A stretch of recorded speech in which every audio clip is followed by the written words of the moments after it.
들어가겠습니다. 다음은 이제 누구 이론을 이제 가시게 되면 거기에 교재로 가시면 이제 튀네이라는 학자가 있어요. 그래서 교재로 보시면은 206페이지 가시면 206페이지에 동그라미 2번에 가시면은 입지교차짓을 튀네이라는 학자가 있죠. 찾았습니까? 여기 이제 들어갈게요. 자, 우리가 이제 아까 차액 지대설이라는 게 있었죠. 우리가 리카르도 학자가 얘기합니다. 리카르도 비옥도를 강조했죠. 여기다가 이제 튀넨이라는 학자는 수송비를 강조해요. 수송비에 따른 위치에 따라서 위치 지대설을 얘기합니다. 이 지대설. 그래서 이제 론도 맞고 뭐 설도 맞는데 그래서 입지교차 지대설을 얘기를 해요. 튀넨 학자는 우리가 고립국이라는 논문을 쓰면서 이따 보여드리겠지만 농업입지론을 전개합니다.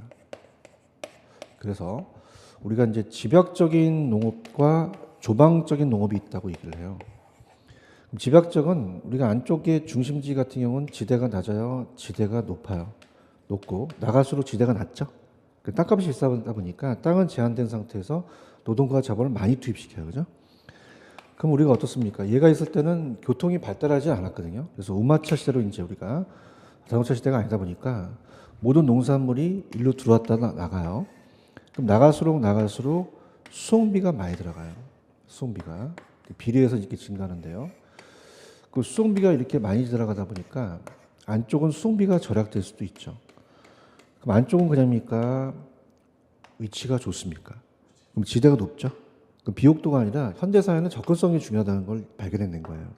그럼 우리가 지대라는 것은요, 얘는 매상고에다가 생산비만 뺀 게 아니라 얘는 무슨 비를 강조했죠? 수송비를 강조했죠. 수송비가 중요하다는 얘기죠. 얘가 100원에서 10원, 10원을 빼면 80원인데 얘가 80원이면 10원을 된다는 것은 이 두 가지가 그냥입니까? 반비례입니까? 반비례죠. 그래서 반비례가 되다 보니까 이따 앞쪽에 또 입지 파트의 예이론이 나오거든요. 그래서 이제 그림이 나오기 때문에 지대 곡선을 그려요. 우리가 지대가 있고 중심지에서 외곽이라면 자 안쪽은 지대가 높지만 나갈수록 수송비가 많이 들어가죠. 우리가 반비례다 보니까 우리 가격과 양이 반비례된 수요 곡선이 우하향에서잖아요. 그래서 집약 우리가 그래서 한계지대 곡선 나갈수록 낮아지는 한계지대 곡선이 우하향이에요.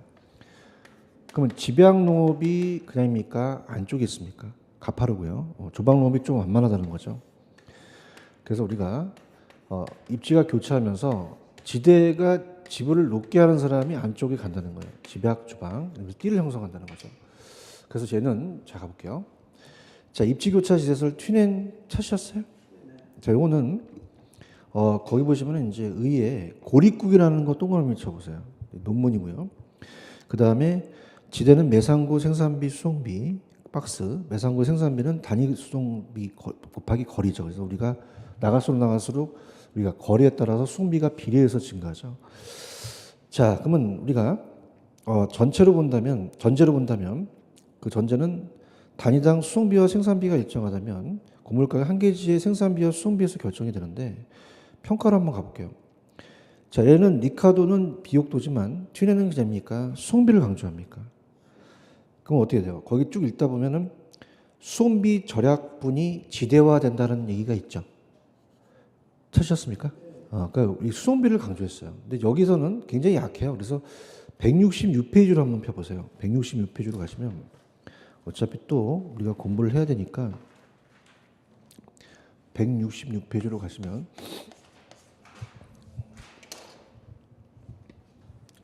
밑에 농업입지론에 튀넨이라는 학자가 또 나오죠. 그래서 이 위에 보시면은 이제 거기에 두 번째 1826년 고립국 동그라미. 자, 그럼 얘는 그냥입니까? 수송비를 강조했습니까? 그럼 밑에 맨 마지막에 보시면 수송비 절약이 분이 지대라고 되어 있죠. 오른쪽 가시면 내용을 보시면 아까랑 똑같아요. 동그라미 1번은 똑같고 2번을 가볼게요. 작물 및 경제활동에 따라 지대 곡선이 똑같습니까? 달라집니까? 달라지죠. 그다음에 내용을 보시면 아까 두 번째 수송비와 지대는 그냥요 반비례예요. 수송비 절약분이 지대죠.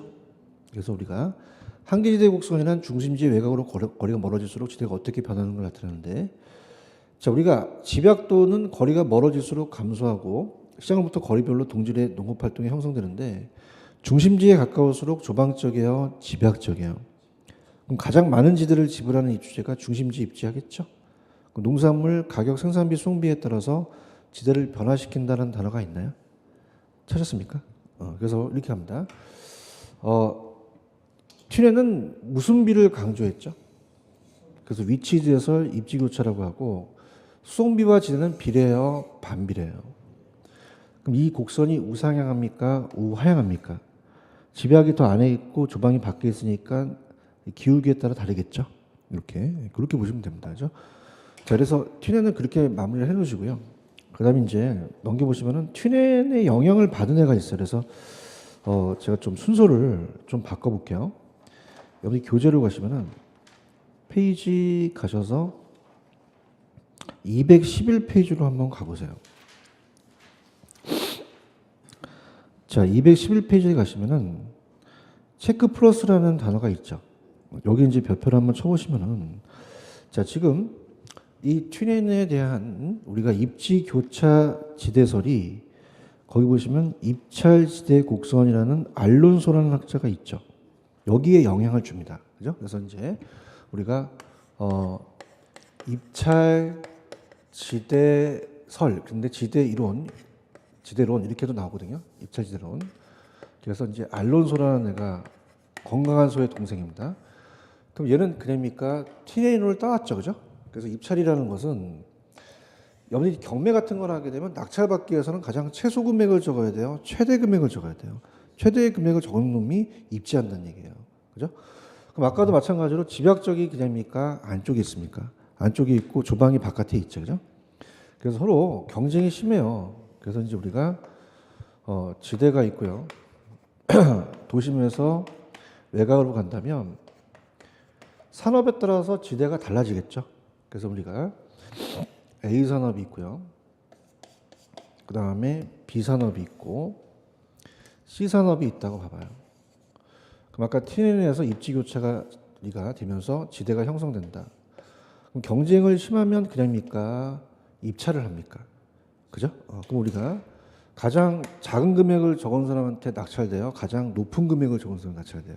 그죠? 그러면 지대 지불 능력에 대한 지대 지불에 대한 우리가 어떻습니까? 지불 의사가 최소가 아니라 최대가 되는 거예요. 최소예요, 최대예요.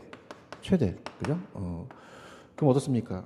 가장 높은 것을 지대를 지불하는 놈이 입찰이 되겠죠? 그럼 잘 보세요. 여기는 A가 지금 그냥입니까, 가장 높습니까? 높죠? 그래서 얘가 상업지가 되고요. 그 다음에 여기서 봤을 때는 어떻습니까? 얘가 제일 지대가 높죠? 그러니까 C가 이제 우리가 주거지가 되고, 여기서는 이제 C가 공업지가 돼요.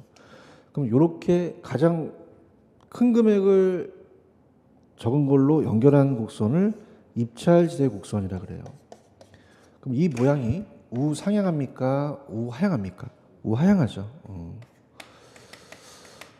무슨 말씀인지 아시겠죠, 그죠? 그다음에 이제 이게 우리가 원점을 향해서 아래로 볼록하다 그러거든요. 그다음에 이제 세 번째는 기울기인데, 일단 들어가 볼게요. 자, 입찰입니다. 입찰대 곡선은 자 지금 특징으로 한번 가볼게요. 특징으로 가시면은, 자, 좀 전에 제가 갑니다. 입찰제란 단위 면적당 토지에 대해서 토지용자가 지불하고자 하는 최소예요, 최대예요? 최대죠. 지대 지불 능력, 그죠? 능력이 의사가 최대인 사람한테 입찰이 돼요. 그러니까 순역가가 또 최대가 되고요. 그 다음에 아까 왜 초과이윤이라는 거 기억나시죠? 그럼 우리가 어떻습니까? 우리가 정상이윤은 얻을 수 있어야지만 초과이윤을 아예 포기해서 초과이윤이 제로인 대로 이제 입찰한다는 거죠. 그래서 자, 최소가 맞아요, 최대가 맞아요? 초과이윤이 제로라고 돼 있죠? 그래서 그렇게까지 이제 적어도 정상이윤은 없고 초과이윤이 제로인 상태도 가고요. 그 다음에 2번에 가시면은 제가 아까 우하향하면서 원점을 향해서 볼록이라고 말씀드렸죠.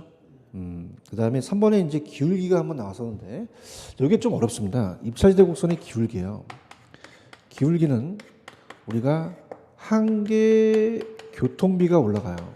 교통비가 올라가고 토지의 사용량이 내려옵니다. 사용량이. 그래서 따라서 교사.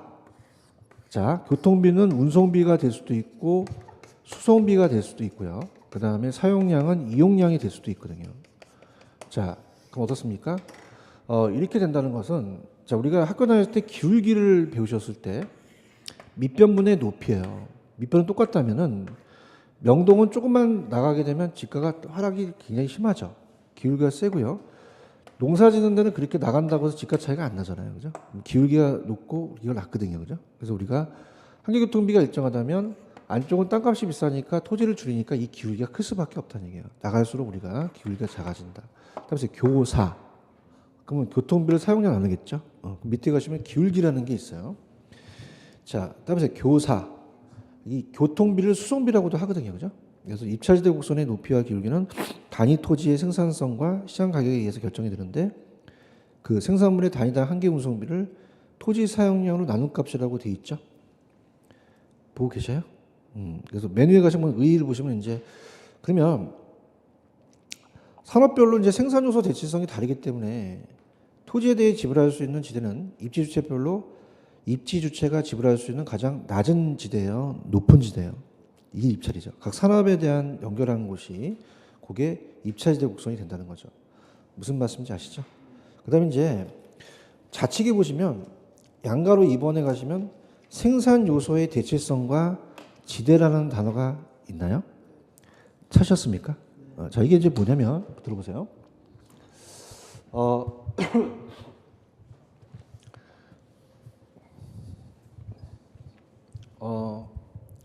생산 요소의 대체성과 자, 도시지대라고 이제 강의를 한번 해볼게요.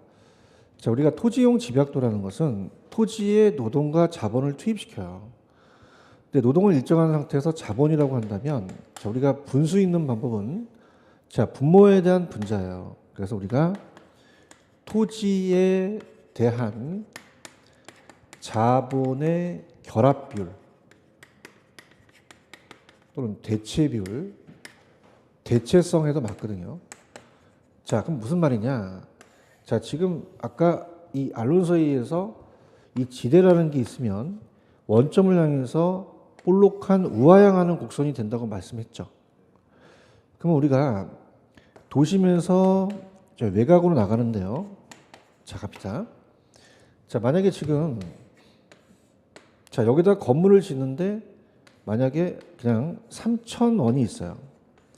그럼 3,000원을 지으려면 이 한도 내에서 지어야 되기 때문에 하나를 늘리면 하나를 줄여야 된다는 거죠. 그죠? 그렇죠? 그럼 우리가 어떻습니까? 안쪽은 그냥입니까? 땅값이 비쌉니까? 그러면 자본을 늘릴 수밖에 없고 나갈수록 토지를 늘릴 수밖에 없다는 거예요. 그죠? 그럼 안쪽은 자본을 늘리고 토지를 줄이니까 어떻게 돼요? 조방적이 돼요? 집약적이 돼요?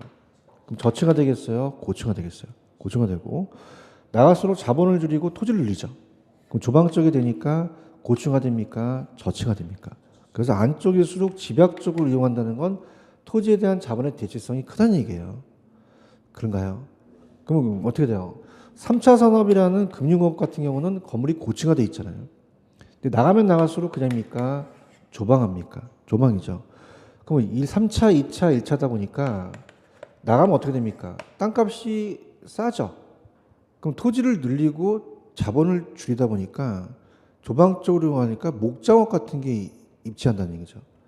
그러면 결합 비율이 산업에 따라 같다? 다르다? 다르다는 거죠.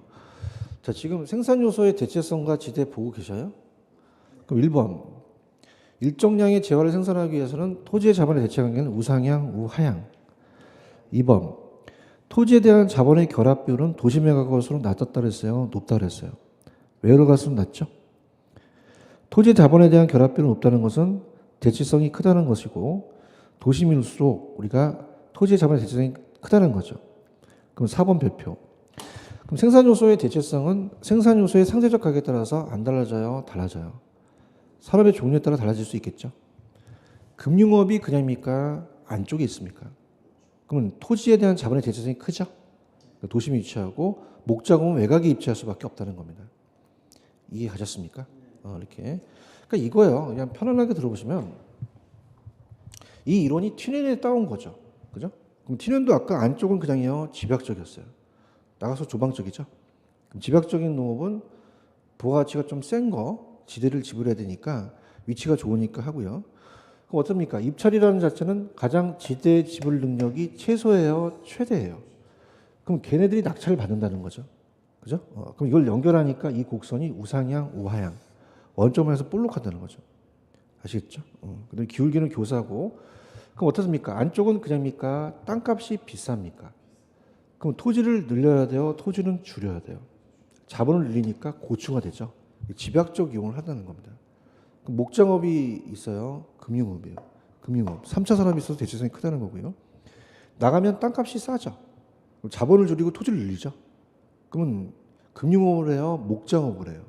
조방적이라는 거죠. 산업의 종류에 따라 달라진다는 얘기예요. 이해하셨죠? 그러니까 티네니론이 이 도시에 영향을 줬다는 얘기입니다. 이해 갔나요? 이렇게 가시고요. 그 다음에 넘기시면은 페이지 가시면 이제 교재 207페이지로 가보세요. 207페이지로 가시면 거기에 그 경제지대와 준지대라는 단어가 있죠.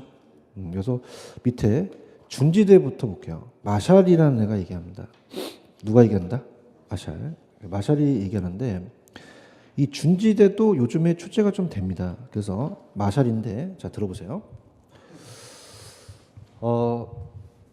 마샬과 파레토 지대가 좀 구분이 돼야 되는데 이 마샬이라는 학자는 준지대를 얘기를 해요. 지대에 준한다는 얘기죠. 그래서 인간이 만든 기계나 기구를 갖고 얘기합니다. 그러면 기계도 어떻게 됩니까? 빌려주면 그냥요 임대료를 받죠. 그죠? 근데 기계는요 토지같이 그냥입니까? 계속 가지는 못합니까? 못해요. 그래서 영구적이 아니라 일시적이고 장기적이 아니라 단기적이거든요. 그래서 우리가 영구적 하면 됩니까? 안 됩니까? 안 되죠. 그래서 일시적, 단기적으로만 발생한다는 거죠. 자, 그러면 거기 준지대 있어요? 토지예요? 인간이 만든 기계예요? 그러면 기계도 임대료를 받죠? 소득이 생긴다는 거죠. 자연산물인 이제 토지에 얻어지는 경제지대와 좀 구분이 되며, 그럼 준지대는 그냥입니까? 단기적으로 생깁니까? 생산 요소가 공급이 상대적으로 고정돼 있죠. 그래서 고정 생산 요소의 수익을 얻기 때문에 준지대는 장기적으로 소멸될 수도 있다는 거죠. 그러면 얘기해 보세요. 영구적이 맞아요? 일시적이 맞아요? 장기적이 맞아요? 단기적이 맞아요? 그래서 고정되는 요소가 총수익에서 총 가변 비용이니까 장기는 사라진다는 얘기예요. 무슨 말씀인지 아시겠어요? 이거 잡으시고 그 다음에 파레토는 경제지대를 얘기합니다. 파레토가 이게 이제 작년에 경제지대라는 것만 나왔었지 이게 세부적으로 안 나왔거든요. 얘는 토지를 얘기해요. 토지는 영속성에 의해서 한 번 생겨요. 임대료가 영구적으로 나와요. 계속 나오죠. 영구적으로 이제 나온다는 겁니다. 자, 그럼 거기 보시면 경제지대와 전용수입이라는 단어가 있죠. 이걸 바꿔냈어요. 이 경제지대와 전용수입까지만 개념만 잡으세요. 이번 과정은 잡고 제가 밑에 나와 있는 것은 제가 나중에 이제 3, 4월 달에 이제 해드리도록 할게요. 경제지대와 전용수입이라는 단어가 있죠. 저걸 이제 우리가 바꿔서 냈거든요. 작년에. 들어보세요. 이건 토지에 쓰는 말이죠. 그래서 경제지대와 전용수입을 바꿔냈기 때문에 이건 가져가셔야 됩니다.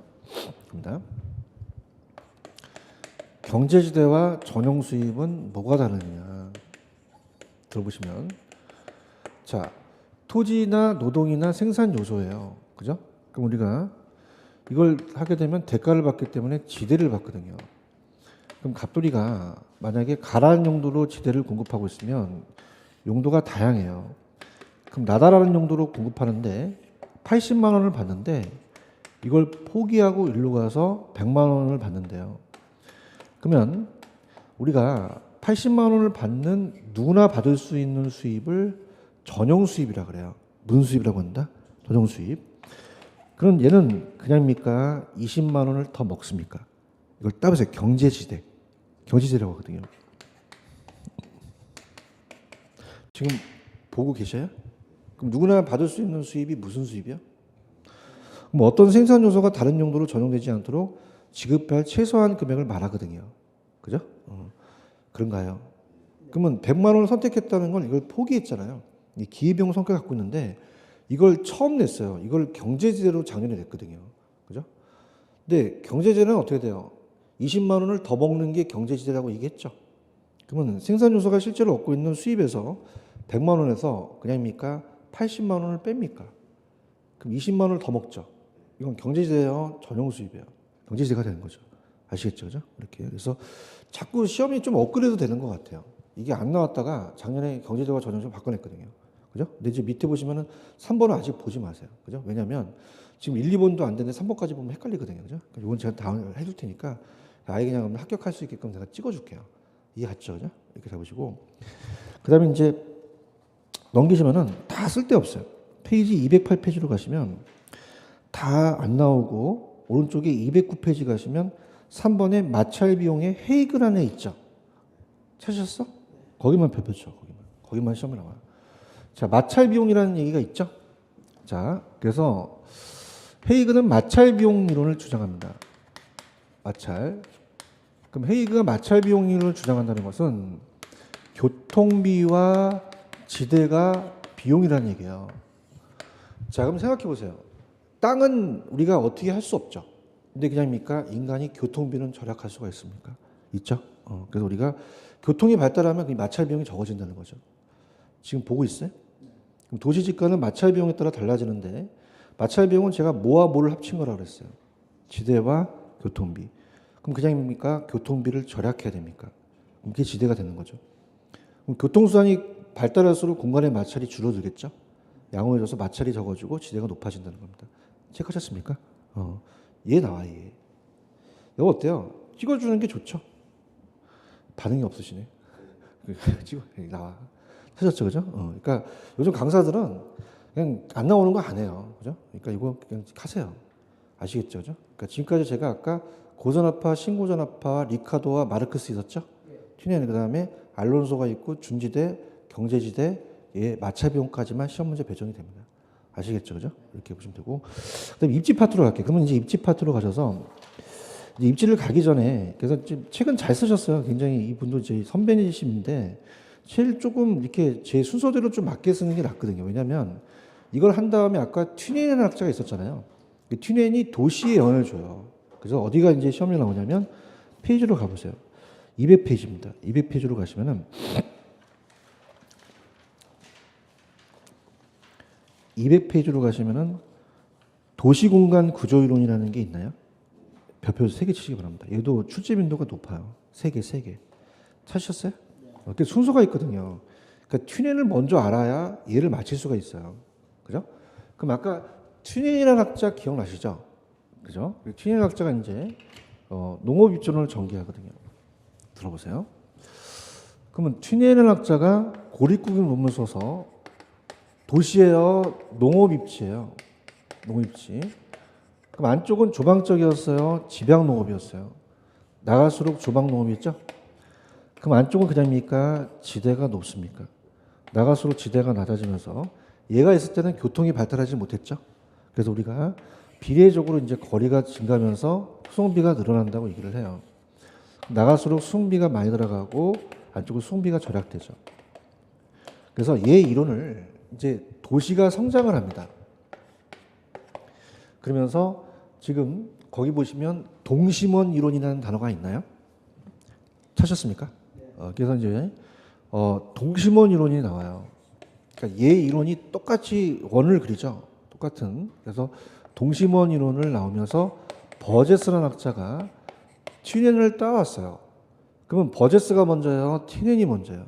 튜넨 이론을 따온 거죠. 그렇죠.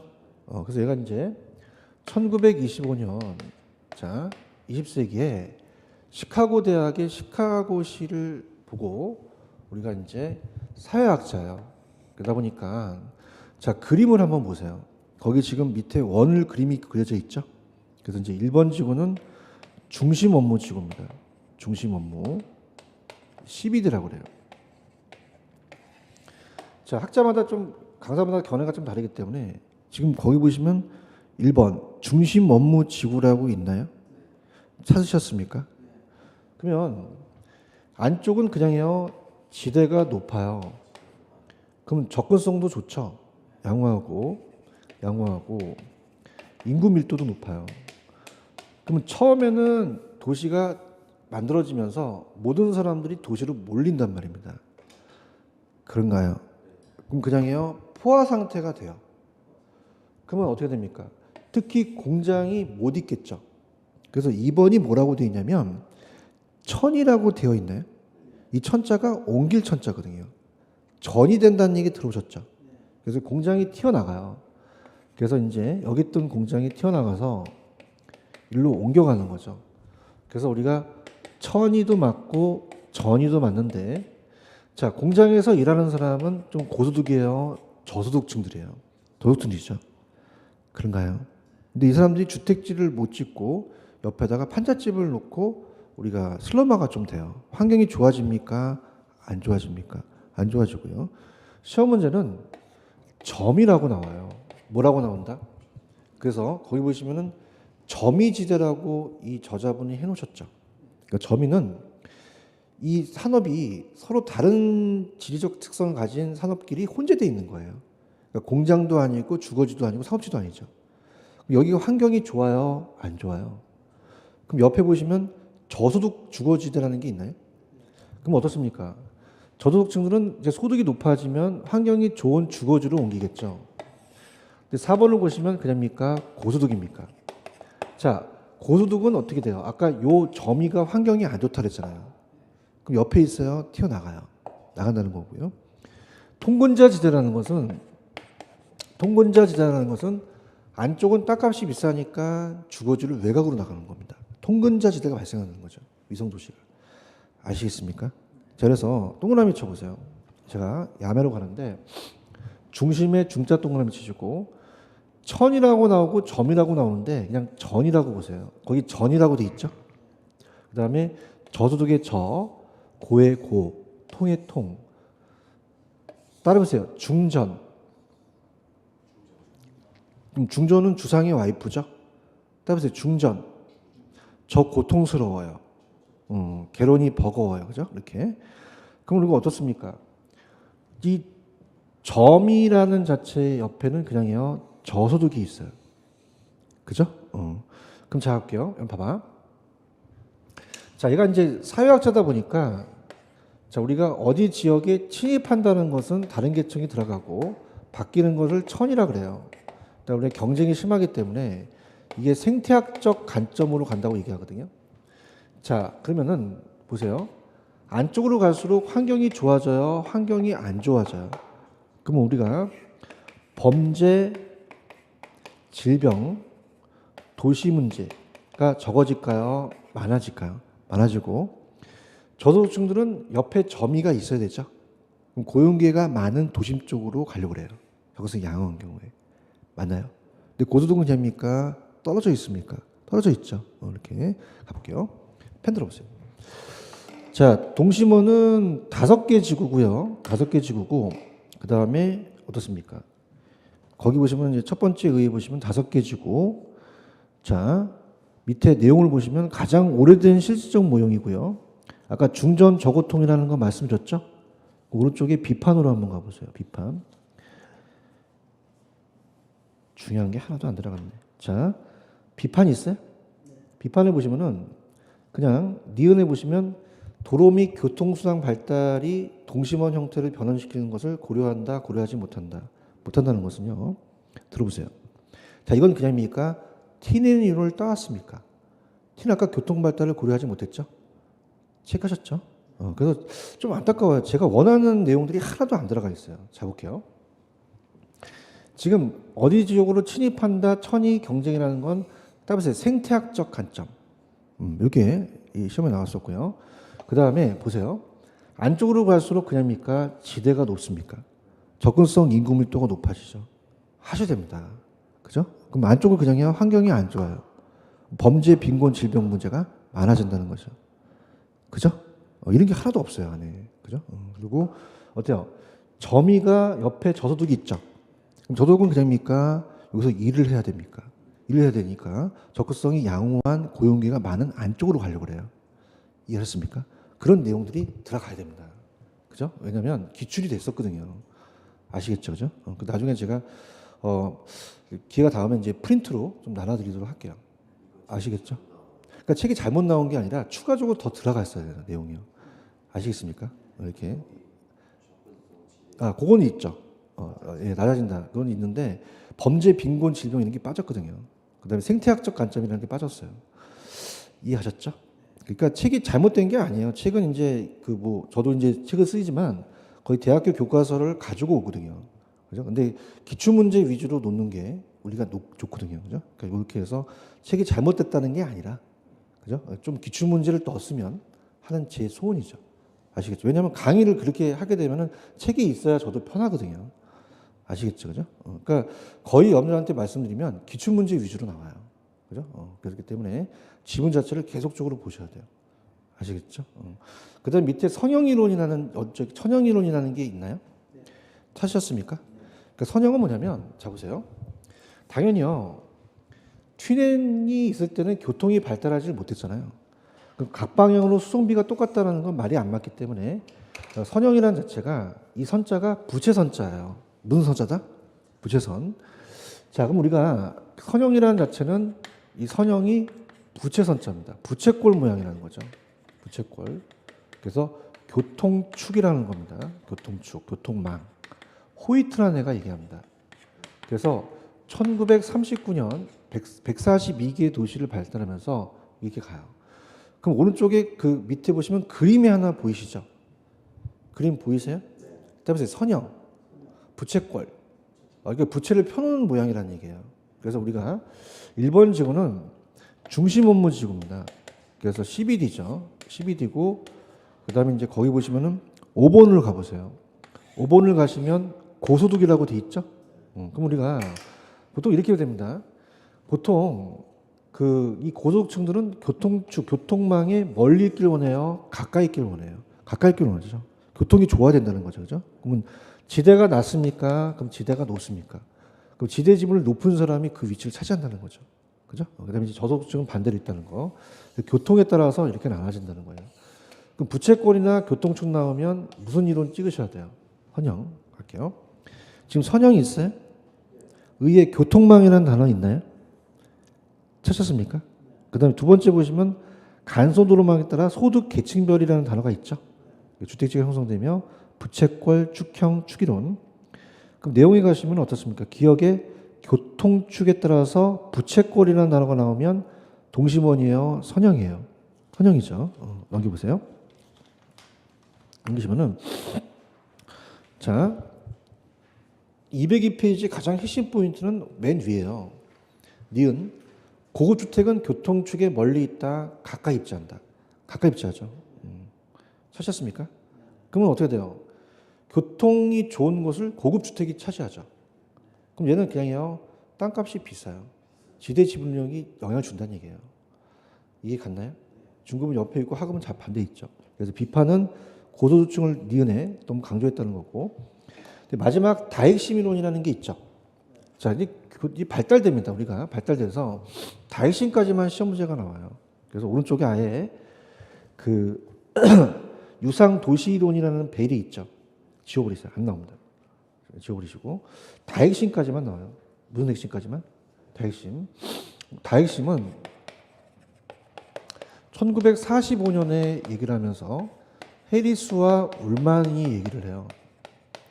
그럼 우리가 이렇게 한번 보세요. 우리가 예전에 6.25 전쟁이 터지고 나서 우리나라도 종로에 백화점이 하나밖에 없었죠. 그럼 도심이 하나밖에 없다는 거예요. 그죠? 근데 우리가 그냥입니까? 강남이 생기고 신도시가 생기죠. 그럼 핵이 하나예요? 여러 개가 돼요. 여러 개의 부도심이 생긴다는 거죠. 이해 갔나? 그럼 여기는 그냥입니까? 핵이 하나입니까? 하나죠. 단핵이고. 그럼 단핵이에요? 이건 다핵이에요. 그러면 어떻게 됩니까? 도시만 있는 게 아니라 여러 신도시, 부도심이 있다는 거죠. 그럼 옛날이 소도시라면 얘가 대도시고요. 그 다음에 옛날에 오래된 도시라면 얘는 신도시를 얘기한다는 거죠. 그러면 찍어준다면 얘는 뭐가 나오냐면 동종이라는 자체는 같은 업종이에요. 그럼 유사활동하는 애들은 서로 모여 있어야 돼요. 그럼 모인다는 것을 집을 쓰고 집적이라는 말을 쓰고 집중을 쓰거든요. 그럼 흩어져 있어야 돼요? 모여 있어야 돼요? 모여 있어야 되고 다른 업종은 흩어집니다. 이종은 다른 업종이에요. 다른 업종. 그 다른 업종은 흩어진다는 것을 분산이라고 하고 그 다음에 우리가 양립시킨다는 자체가 집적으로 모이는 건데 자 이거는 입지적 비양립이라고 나왔거든요. 비양립성. 가장 키포인트다. 그렇게 갈게요. 자 갑니다. 잘 보세요. 자 버제스 한 명 얘기하고 얘도 한 명 호이트이겠지만 얘는 두 명이겠죠. 그래서 다 얘기해요. 몇 명 얘기해서?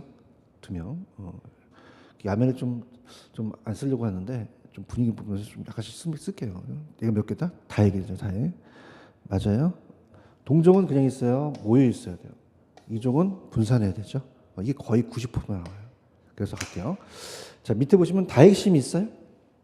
해리스와 룸만이라는 단어 있어요. 한 명이야, 두 명이야. 그래서 단핵이야, 다핵이야. 그럼 여러 개 핵이라는 얘기죠. 그렇죠? 그럼 자 밑에 찍어준 게 나오네. 내용이 보시면 A, B 있어요? 그럼 동종은 그냥입니까? 집적입니까? 유사. 근데 이종 활동은 그냥입니까? 분산입니까? 입지적 비양립이라는 단어가 있죠? 분산. 그래서 이종 활동은 이질 활동이기 때문에 서로 상반돼야 된다는 거죠. 체크하셨어요? 그래서 일단 이렇게 볼게요. 밑에 박스를 보시면은 반드시 그런 건 아닌데 이제 런던 도시를 얘기하는데 서울로 본다면 1번이 서울시청이에요. 그죠? 서울시청. 중심 업무지구 있어요? 찾았죠? 그죠? 그러면 봐봐. 지금 이건 핵이 하나예요? 여러 개예요? 그러면 5번이 지금 고급이 강남이 생긴 거죠. 그렇죠? 그럼 강남 애들은 1번까지 안 가죠? 7번이 어떻게 됩니까? 그 앞에 부도심이라는 또 백화점이 또 생기겠죠. 그럼 도심이 하나예요? 여러 개예요?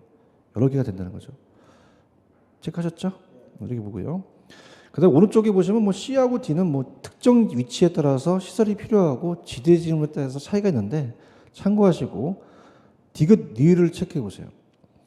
자, 제가 이 다핵심은 오래된 도시를 했어요. 신도시를 얘기했어요. 그죠? 그래서 이렇게 해서 정리하시면 돼요. 무슨 말씀인지 아시겠죠? 이렇게 해서 정리하시고요. 됐습니다. 이렇게 하시고 그 다음에 가볼게요. 자, 문제를 한번 풀어볼까요? 넘기시면 대표 예제 문제를 한번 풀어보세요. 대표 예제 문제. 지금 푼다는 건 좀 그런데 한번 좀 화이팅 하시고 204페이지의 대표 예제 문제를 한번 풀어보십시오.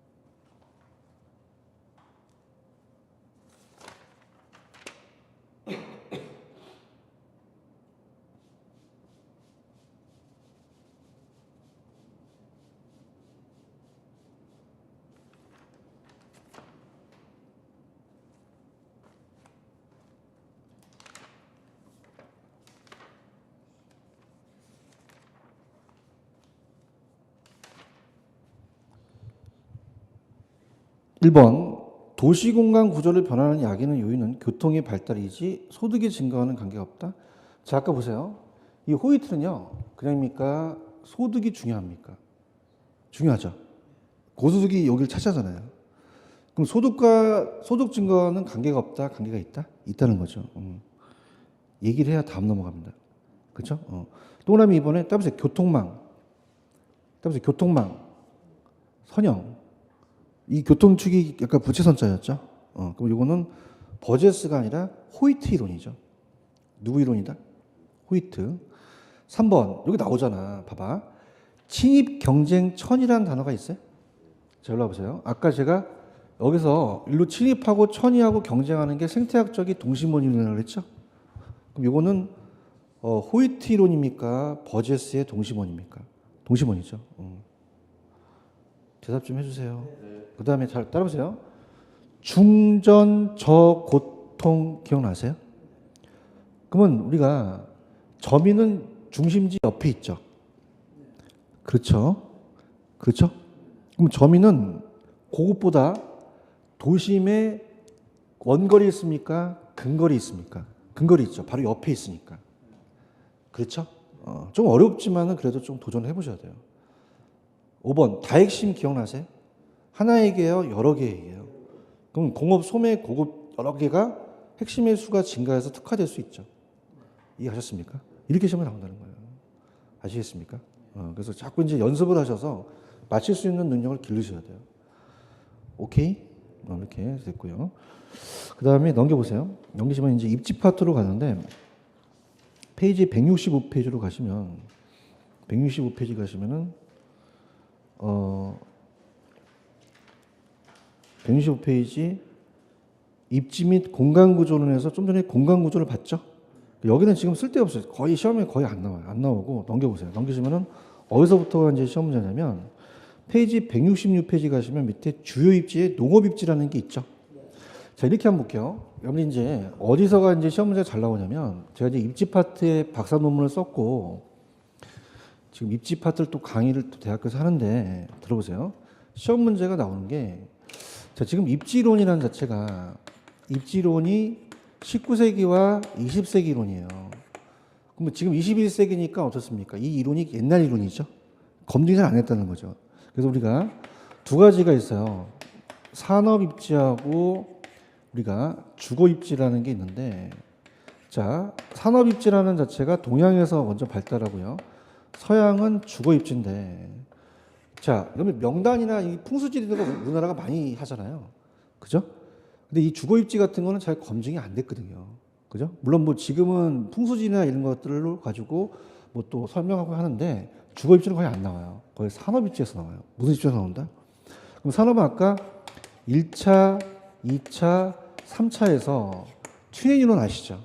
튜렌이 농업이 1차잖아요. 그죠? 농업이 1차고. 농업 입지론이 이제 1차니까 한 명이니까 좀 전에 튜렌을 배우셨죠? 얘기하세요. 그러면 2차가 공업이에요. 그죠? 넘겨보세요. 공업 입지. 그러니까 다음 시간에 제가 공업 입지를 할 거예요. 168. 찾으셨습니까? 공업 입지. 그래서 이제 우리가 배보라는 애가 중요해요. 레시도 중요하지만 레시는 잘 안 나옵니다. 배보 위주로 가고요. 그 다음에 넘겨보시면은 3차 산업이 있어요.